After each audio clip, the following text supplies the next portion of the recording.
नमस्कार. Skin care with अक्षयाच्या episode number 4 मध्ये तुमच्या सगळ्यांचं पुन्हा एकदा स्वागत. गेल्या एपिसोडमध्ये आपण पाहिलंय की सनस्क्रीन कसा निवडायचा.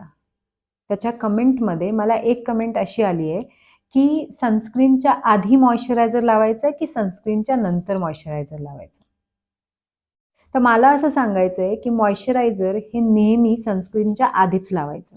जेव्हा तुम्ही फेस वॉश करता त्याच्यानंतर तुम्हाला तुमच्या स्किनवर मॉइश्चरायझर लावायचं आहे.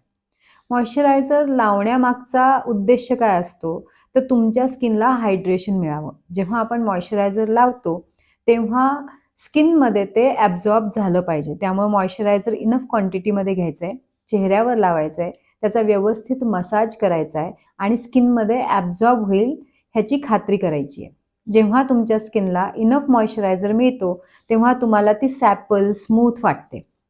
एकदा तसं झाल्यानंतर मग तुम्हाला मॉइश्चरायझरच्या वरती सनस्क्रीन लावायचं आहे. सनस्क्रीन लावत असताना तुमचे हे जे 2 फिंगर्स आहेत या 2 फिंगरला भरून, म्हणजे आम्ही असं म्हणतो की ट्यूबनी 2 फिंगर्स भरून तो सनस्क्रीन घ्यायचा आहे आणि मग तो चेहऱ्यावर लावायचा आहे.